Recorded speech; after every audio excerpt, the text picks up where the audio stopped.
Well, good afternoon, everybody. Good morning, wherever you hail from. Thank you for joining us today. So we're going to be talking about what's the next step, moving on from point repair. So how do we step up to start doing some CIPP lining? Well, we've got a couple of our best technical experts on hand to answer that question and take you through the amazing range of CIPP lining equipment that Picote offers for that particular job. So what I'm going to do is I'm going to hand you over to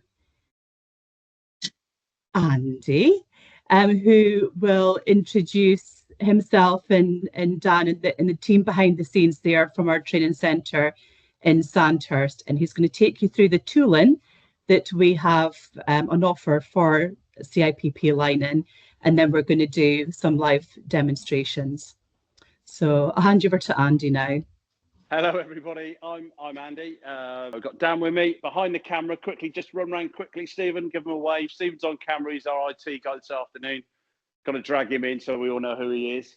So yeah, as Dawn said, we're moving on from the point repair. So using our packers, our standard repair packers, our 3D packers, and our bendy packers. We're kind of used to using those for the spot repair stuff. This is giving you longer lengths of liners than the standard point repair.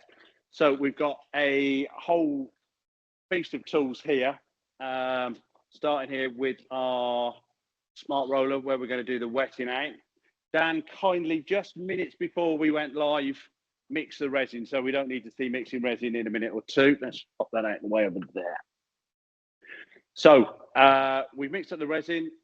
We're going to vac this liner. It's going to make a little bit of noise with the vacuum pump. So apologies for that. There isn't a quiet way of doing this, sadly, is it, Dan?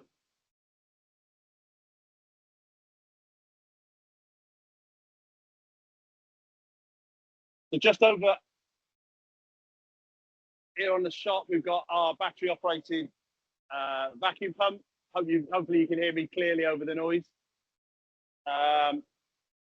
We've pierced the outer foil of the liner here so that we can pull the air out of the liner. What this is going to do is it's going to mean that as the resin comes into the liner, it's going to impregnate a whole heap better than just rolling it. So I'm just holding it while Dan's got that going.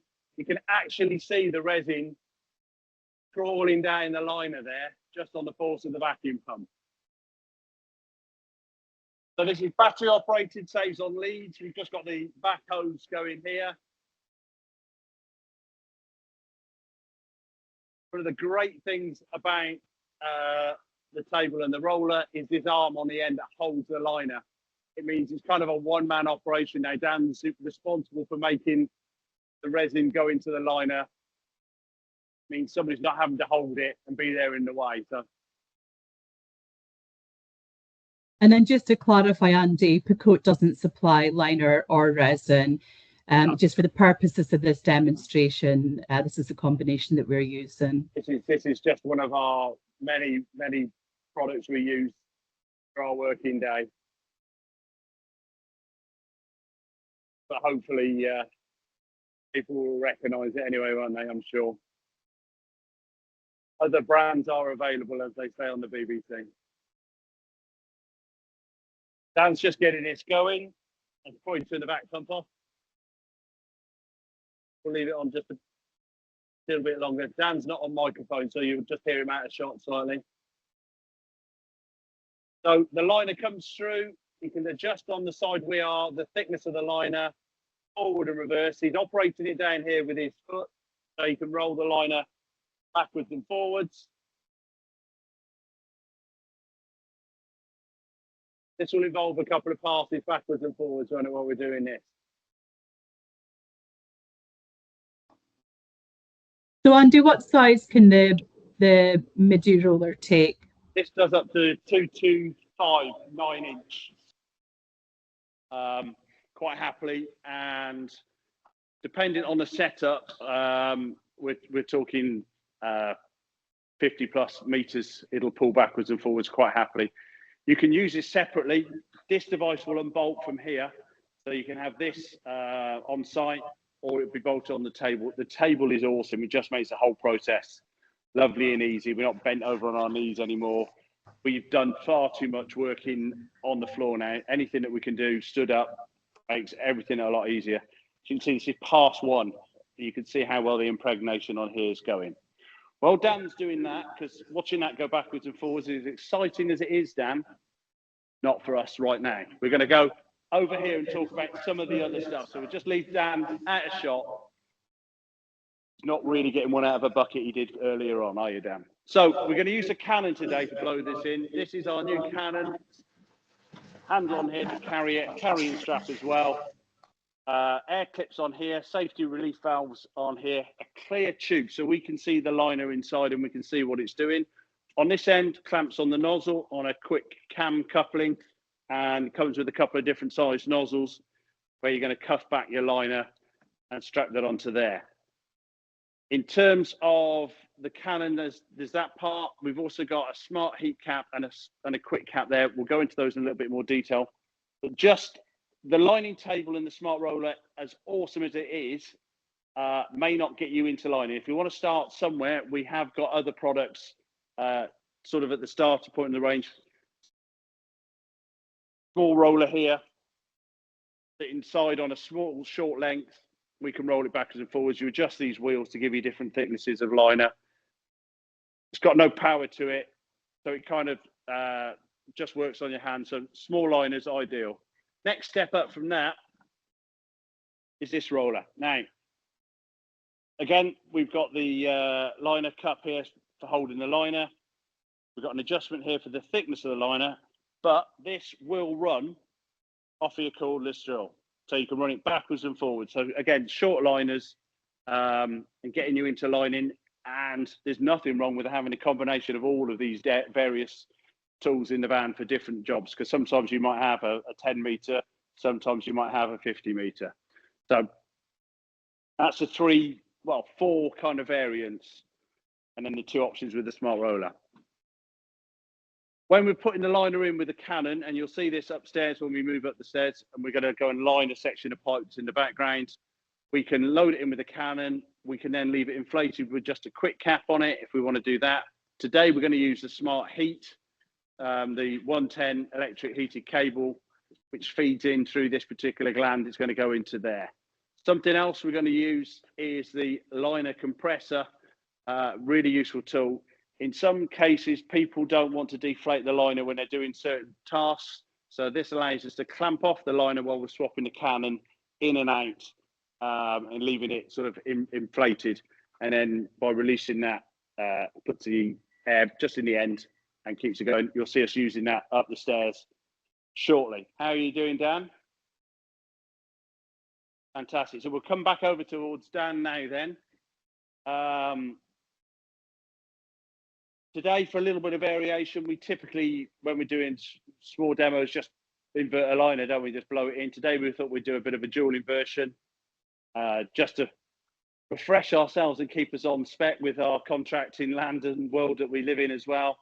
And just for a bit of a variant on what we're doing, just going to squeeze out the excess resin.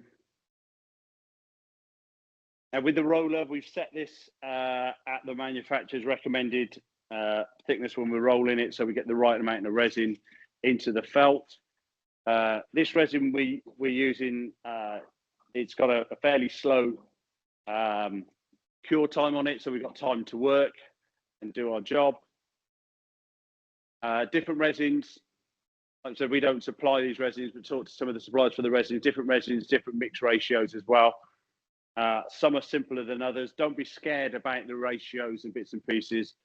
There's design tables and bits and pieces, and we're a good little community in the sewers and drain world. People will help you.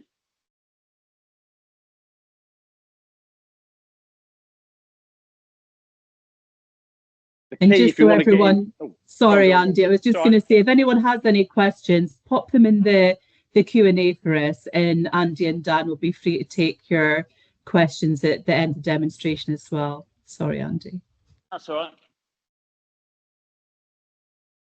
Yeah, there's enough people around that sort of have done bits of lining and help. The key thing is start small. Don't start with 100 meters of 9-inch 225 liner underneath the dual carriageway. Now I'm going to just step out of shot. Well,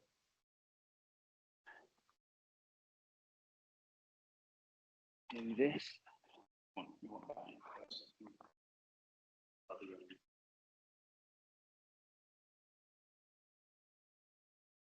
On the other side, Dan.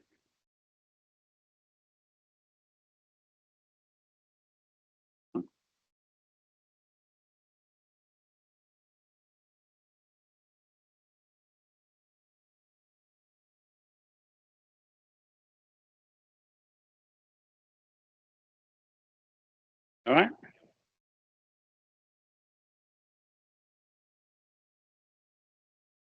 I'm just going to go next door.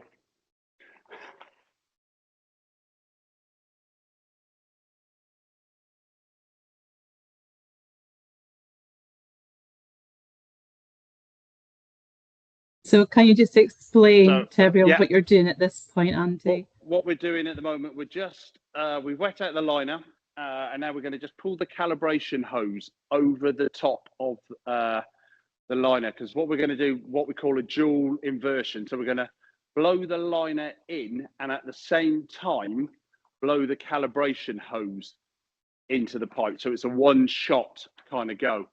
What this looks like at the moment is the calibration hose is on the outside of the liner, but as it goes in and inverts, it's going to flip around and will be on the inside.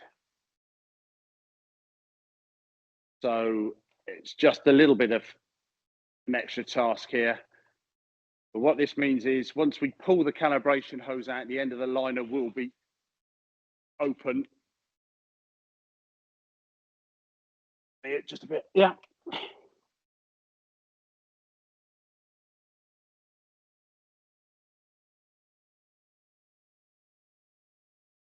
So that works, it's here now.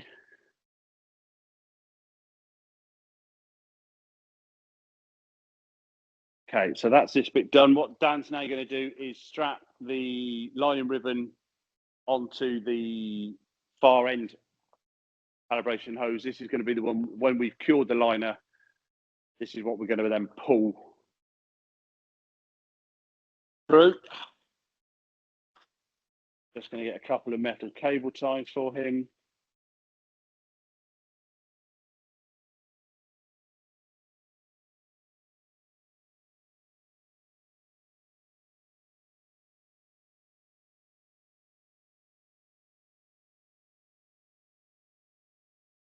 Apologies, I do appear to go quiet when we're doing this. This is that sort of point in time where I say my brain cells are working.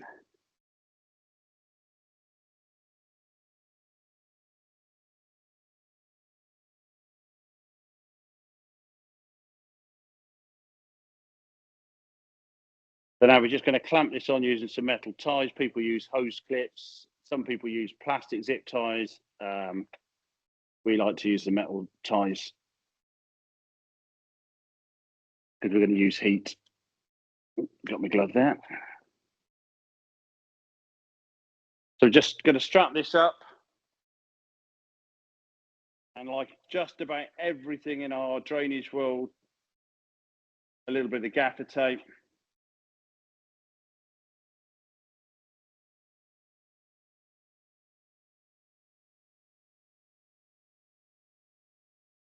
Just to take off any sharp edges from the metal ties.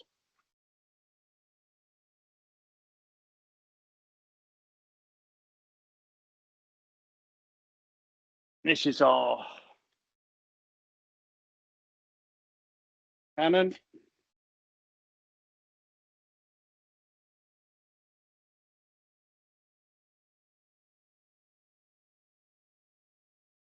Got that into there. A lot of this looks, you're wondering what we're doing. It all kind of makes sense as we go on through the process, I guess. But this is going in here. This will allow us to pull this purple calibration hose out.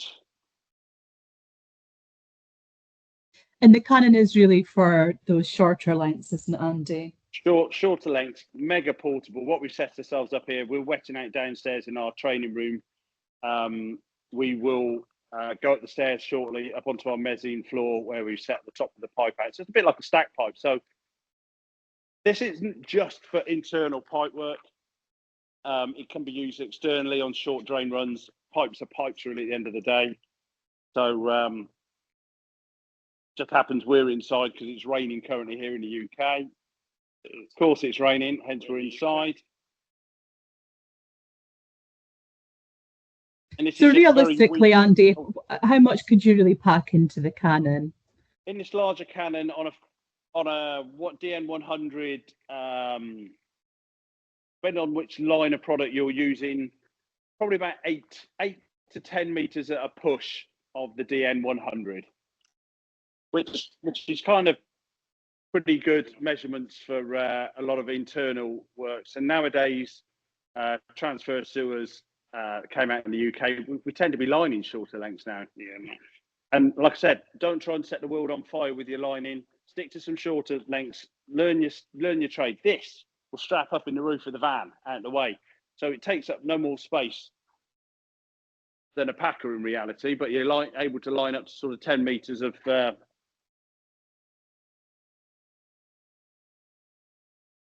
liner. And just while Andy and Dan are doing that, Steph's been busy popping some details into the chat for everyone. So when you go on to the Picote Group website, you can easily find all of that information on there, including all the facts about everything. Are there any questions yet popped into the chat? Not yet, Andy. Okay. I'd say that means you're doing a great job. Well, obviously. Is it pay rise time again, Dan? That sounds great.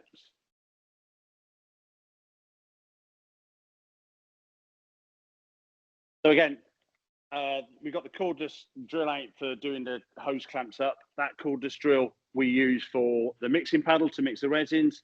We could use it in the smart wet out station I showed you earlier. It's behind down on the shelves there. So, you know, that drill becomes a multi-purpose tool for us. So what we're doing now, this is what we call cuffing the liner back over the nozzle.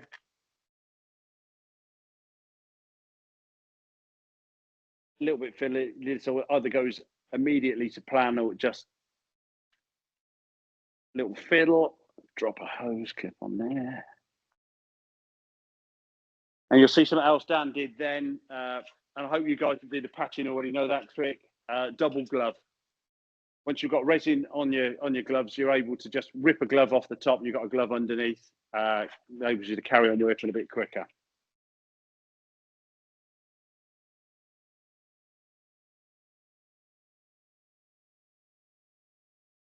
So that's our Canon all loaded up. You can pack that down harder and faster into there as well. So Dan's going to carry that. Now, he's able to carry that up the stairs. The other one's got a strap on it. You can put it over his shoulder. Going to go upstairs onto our mezzanine floor.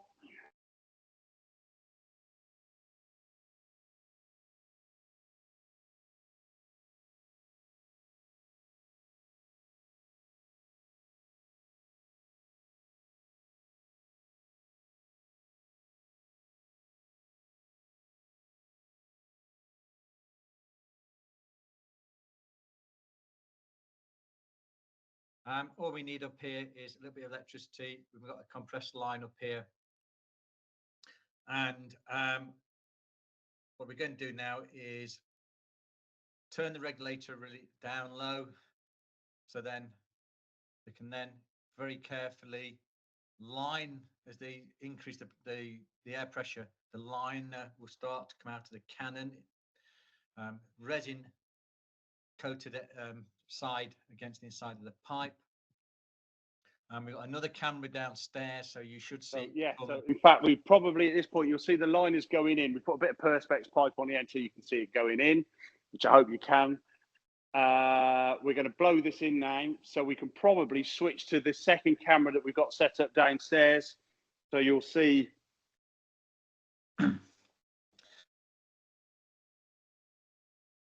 It's leaving us now. You can see it leaving the clear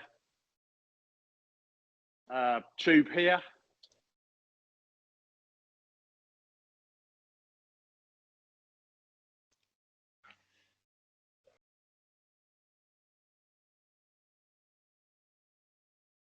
In line here on our compressor air line, we've come up from our compressor downstairs. Tim's just going to quickly hold it up there. We've got our pressure guard. So we're going to leave this to cure, and we're all going to go home. We're going to leave the pressure guard on, connected up to my mobile phone. If the compressor stops working and the pressure drops, that will trigger and send me a text message. Also, if the power gets cut off to the building or something happens, that's plugged into the power supply for the building. That will also trigger an alert to me or Stephen or Dan or whoever we set it up. What I'll probably do is set it up to trigger Stephen through the night rather than waking me up. So what we're going to do now, I talked about the liner compressor. What Dan's doing is just putting a couple of gloves around that to save us getting the compressor dirty, aren't we?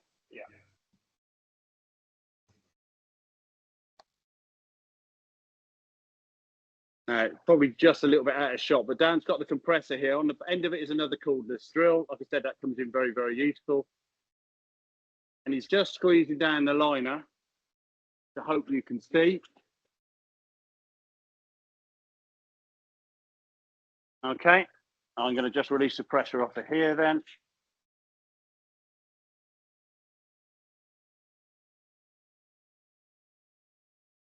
So I can now take that away.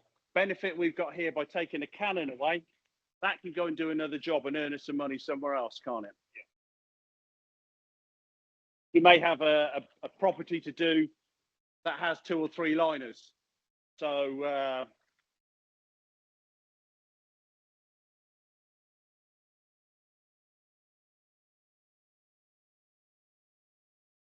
by multiplying up the amount of liners you can do with a couple of different nozzles, all very important, makes us money, doesn't it? More liners in a day.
And then when they're ready, you'll see Andy just pushing the smart heat down through the liner. So we're using a slight bit of pressure, and that's for the air that's coming out to the end of the cap.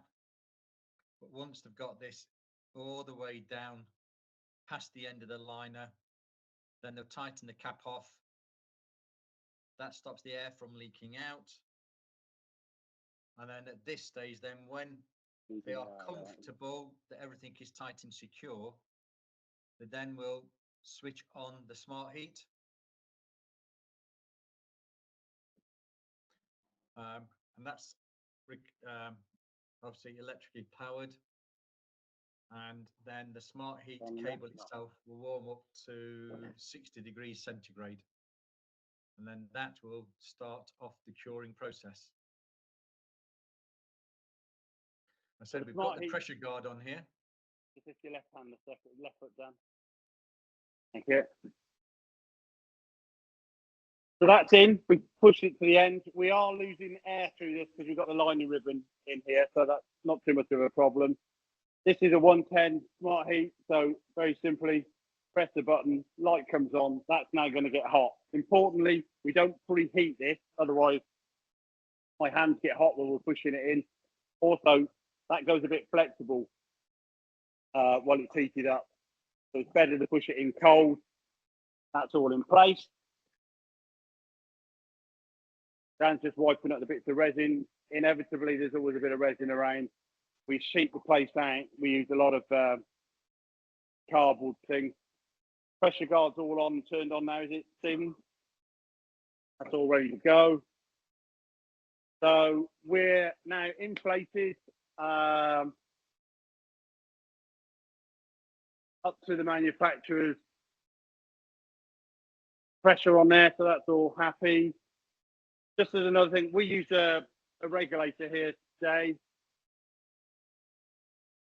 Also got the controller box here, which has variable pressure. Also, you can inflate or deflate. You've got a vacuum on there, airline in, airline out, and a pressure gauge on here. Works very simple. We could have put it on the desk and moved it backwards and forwards. Some cases that's on even on the floor, and we can operate that with our foot. So I think I've kind of covered everything. I'm just going to go out to the team now. I haven't, because they're all pointing at things. I was just going to say I'm going to go out to the team now to point out what I've forgotten. We're queuing at the moment with electricity, and apart from the air noise, it's silent lining now. We've got the compressor making a little bit of noise, and we've got a little bit of air kind of leaking out of the system where it's queuing. This is our steamer.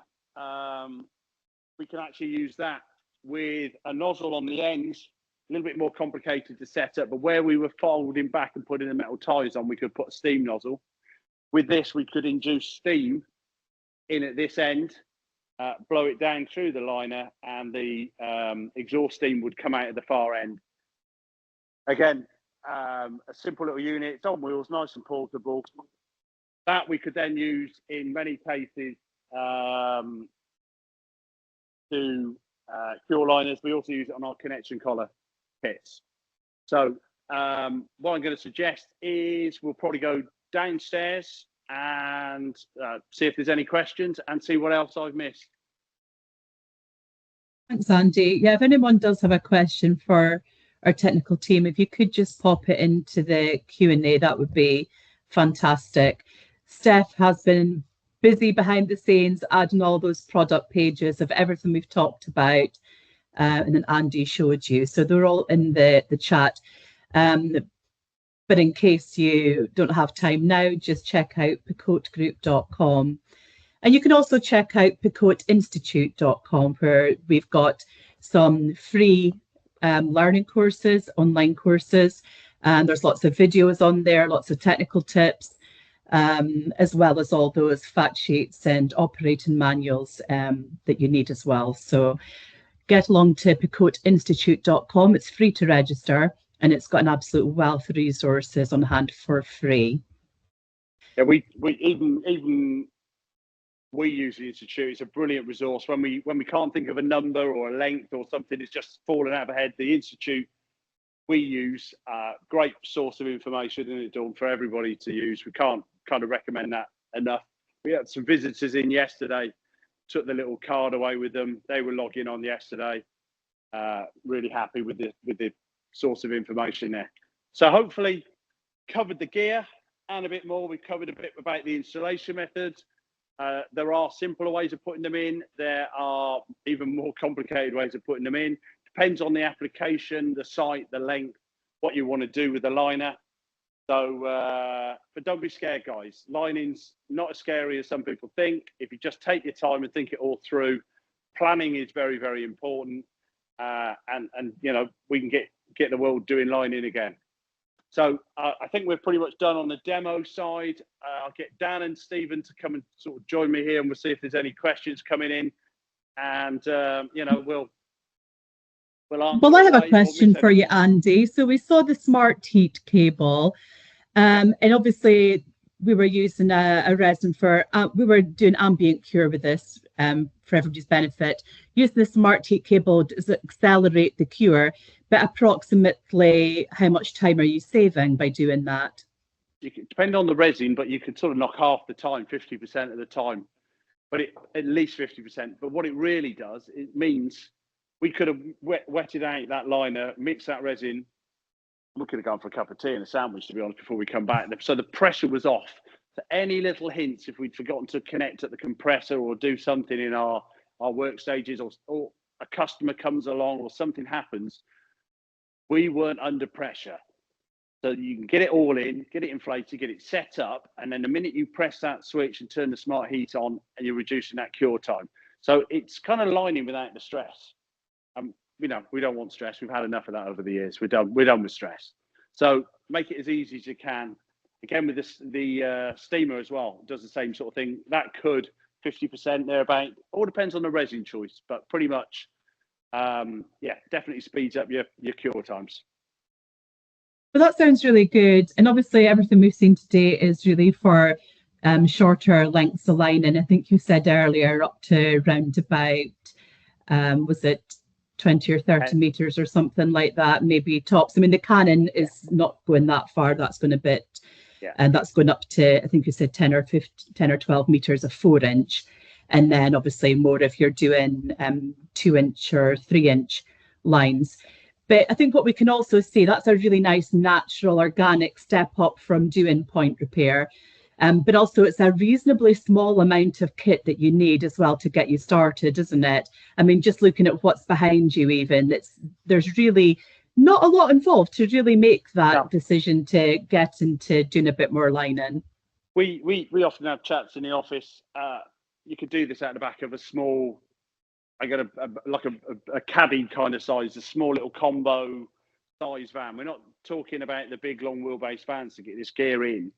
In essence, you could line at the back of a station wagon type thing with this gear. So we're not into big trucks moving stuff around.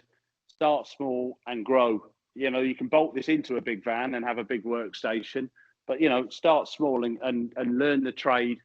Get these small liners in. Work inside houses. People miss that, don't they? There's drains inside houses. There's pipe work in there. It's all wants repairing and rehabbing.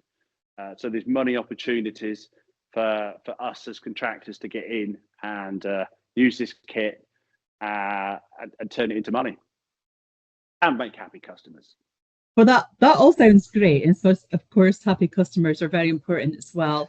But it's also a good opportunity if you perhaps already do coating as well. So you can have a hybrid solution where you're doing a bit of lining and a bit of coating. And that's something I think you've come across quite a bit as well, isn't it? Well, yeah, one solution, one tool in the toolbox probably isn't the answer. There are going to be points where you're going to put in a point liner on one line, spot liner, patch liner, whatever you want to call it. There might be another line that needs a full rehab along the length, so that's a liner. There may be a stack inside the property that comes up that we're looking on, and it might have lots of connections on it or multiple bends on it. So we could look at coating. So all of these tools all kind of come together. More often than not, if we're out and about doing stuff, we take lots of the different tools with us because job sites can change and other work can come along. So having all of these capabilities really, really means we can sort of solve the problem while we're there. We're not sort of going, oh, we need to go do, and this is a problem. We can get on. It could be cleaning a pipe, for instance, with a plan to put a liner in.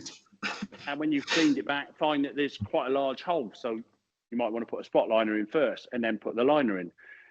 Like I said, we might find connections. We might find other work. Work is good. So find work as long as it's valid to do. There's work out there. But that's the point. There is work out there for this kit, and it is a really straightforward, cost-effective way to get into it. And also, once you've lined, it's worth pointing out that once you have lined the pipe, it is also possible with Picote tools to open up any connections that there are along the way as well. Yeah, we can reopen. Obviously, the Miller range is cleaning, getting the pipe all prepared, ready for your liner to go in, cutting your roots out, descaling, whatever we've got to do, whichever miller's the right miller for that job. That miller can come in useful, like we say, for doing reinstatements. And if we've got any snagging to do with a liner, like an end that's got a little lip on it or something, we can go in with the smart panels and polish it up and tidy it all up as well, and kind of rectify anything that we need to just put right and just finalize and make that job that sort of spot on, really good, high quality job we want to leave the customer with. Thanks, Andy. Yeah, so we're really with a miller and some tools for cleaning. Like you can see some behind Dan there as well. There's some chains and there's some reinstatement cutters probably there as well. Everything just attaches very simply to the end of the cable on the miller. So you've really got, like Andy said, an overall solution from the pipe preparation, doing your lining work, to then opening up those connections as well. And then I'm sure we'll talk in another webinar about the connection collar system, which is also another possibility after that. But it's all these just little stages. So getting started with something. So using Picote packers to do point repair, moving on to those shorter lengths of liners. And then, like Andy said, when you get your confidence up with that and you're doing a lot of those types of work, maybe even doing some hybrid work with the express coating system as well, then moving on to those longer lengths. So I don't believe we've got any questions for you, Andy. Well, you've done amazing then. You must, yeah, you've just obviously smashed it out of the park. So well done. Thank you. Thanks to these two as well, and everybody else that's kind of come along, and you and Steph have checked that what we set up looks the part, and we talked it all through, and hopefully that's all shone through. Yeah, well, thank you very much to the Picote team there in the UK. We are available at any time. If anyone does have any questions, please make sure that you reach out. I think we might have something. Let's have a look. No. Got a couple of positive things there, which is always really nice to hear. Thank you for that. Yeah, you guys have done a really good job, I think, is the general gist of that. If anyone does think of something afterwards, look, most of you probably know us already. If not, if you go on to picotegroup.com and look up contacts, all of us are on there. So I'm on there. Please don't ask me anything technical. Richard's on there, Andy's on there, Dan's on there, Steve's on there, Steph's on there. We're all on there. So please feel free to reach out to any of us and any of our team. Of course, we've got a wonderful technical team based in Finland as well. Got a fantastic training centre in Porvoo, as well as having one in Sandhurst in the UK. And we've got one in Phoenix in Arizona as well with our US team. So everyone's well placed to really support you. So if you do have any questions, never a problem for anyone at Picote. We love your questions. Please reach out to us and we'll do our best to help. And, you know, for example, if you were to reach out and we didn't have a question for you an answer for you straight away, we've got such a fantastic team. We would get you the answer as quickly as we could. So that's not a problem. You said we love their questions, Dawn. We actually also love their company. You mentioned Sandhurst training, Finland and Arizona. So we've got training schools here. So if you want to come in, not only to look at this gear, we can show you the gear, we can train people on this gear, and we'll help you and guide you into this. Because, you know, we've been doing this 25 years, probably the three of us down here. We're still learning stuff, but we're happy to guide people, train people from looking after your miller and servicing it and using it, picking the right tools, through to lining, whatever you need. We're happy to help. Kettle's I think that's on. a really good point, Andy. We do have training courses available at all of our training centres. We can also train remotely as well where that's required. So that's not a problem. And if the weather's also help nice, site support. If the weather's nice, we might even come out. Well, don't hold your breath on that one, Andy. So we are, I did see in the chat that someone is asking the question about when it's available in Canada. Well, it is available in Canada. We do have partners there. If you go onto picotegroup.com and check it out, you will find a full list of countries and partners. So yeah, that's just been popped into the chat now, so you can see where the reseller page is, and then just Canada. Reach out to someone on there. But just to reiterate, the Institute is a great range of resources on there, picoteinstitute.com, picotegroup.com, where all those pages Steph popped in the chat for you are. And of course, like I said, contact any of us. We've got a great range of starter packages as well. So it's really worth going on there and having a look at the product range and seeing how we can really get you started. The other thing that I would like to say is that we're going to have another webinar very soon. Oh, wait, sorry, I think we've got a couple of questions on here. I never noticed, I beg your pardon. So just before we do that, what compressor spec do we use with the steamer? Okay, so compressors, it's all about movement of air. So ideally, the biggest compressor you can get to push the air through the steamer. I think Richard's actually got a spec, so you'll know the numbers off better than I will. But the key for us is the bigger the compressor, the better, because it's all about volume of air that we need to move. Ours is about 100 litre, isn't it? I think compressor, and that's adequate for what we're doing on our smaller sections. Richard, have you got a spec?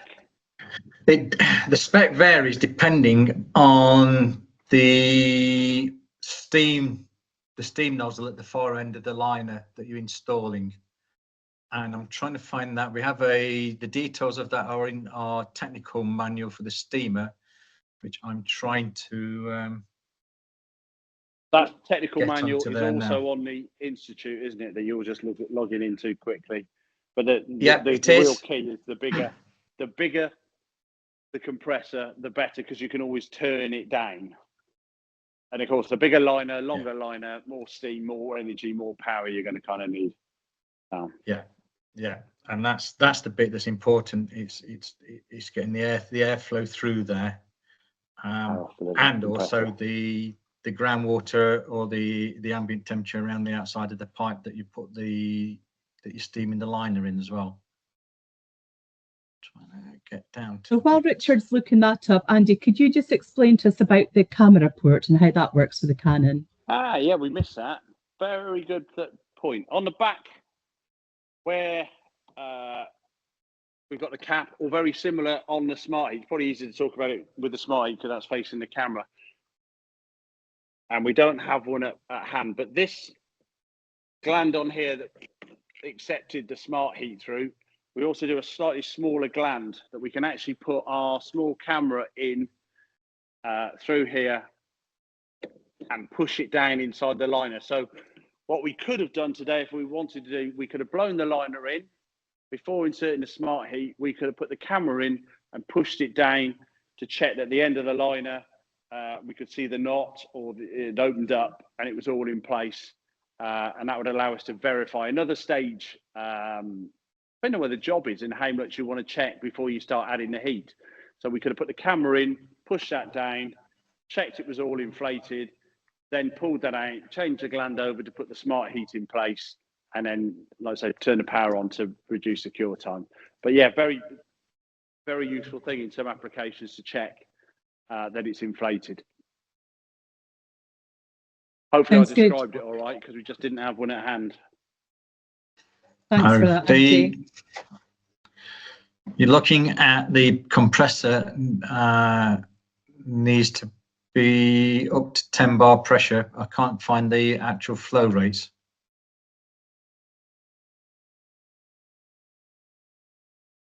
And in terms of liners, different manufacturers install liners at different pressures as well. What we use today kind of goes in typically at 0.4, 0.5.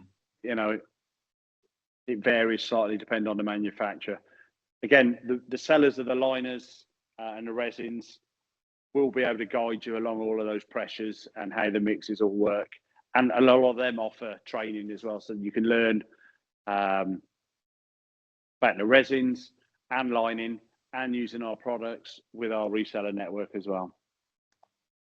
They're more than happy to help. Sounds perfect. Thank you very much for that.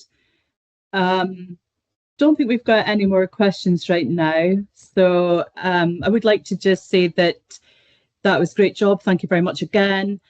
Like I was going to say before, we're going to have another webinar on the 21st of November at the same time, which will be 3 p.m. GMT at that point. And that's going to be on the express coating system for rehabilitating vertical stack pipes, which is a fantastic application for the express coating system. So again, going inside buildings, there's a lot of work out there for that at the moment. We just really like to show you how that application works. And the express coating system was recently a finalist in the UK SCT, that's the UK Society for Trenchless Technology Awards. And it's also just been shortlisted in the National Drainage Awards as well. So exciting times, it's an exciting product. And we can't wait to show you that as well. So you have another tool in your toolbox. So that'll be, once again, at 3 p.m. GMT on the 21st November. I think Steph's going to pop that registration link into the chat for you as well. That's a Thursday, isn't it, this time? We're doing it on a Thursday It'll be on a Thursday this time. Yeah, we thought we'd mix it up a little bit. See what's what. And we'll mix it up and see what happens. Familiar sites. I'm going to guess it'll probably be the Three Amigos, and we'll probably be coating the section of this pipe next to where our liner is. So, yeah, some very familiar setup, but we'll be working upstairs with the express pump. Fantastic. We'll look forward to that one. Okay, well, thank you everyone for your attention. And if you do have any questions after the fact or want to talk to any of the team, then like I say, please don't hesitate to get in touch. The contact page has probably been popped onto the chat as well, just so, but if no, then just go to picotegroup.com and look up contacts. You'll find everyone's contact details on there. And like I said before, we're waiting for your call, we're waiting for the questions. We're more than happy to discuss anything that you would like to. So thank you, Andy. Thank you, Dan. Thank you, Steve. And thank you to Richard and Steph, of course, in the background, busying herself, getting all those links to you. Thanks to everyone for watching. This has been recorded. We will send you that recording as well. So if you want to have another opportunity to take a look at it, then that's something else you'll be able to do as well after the event. So until next time, thank you very much and have a wonderful weekend. Take care, everyone. Bye.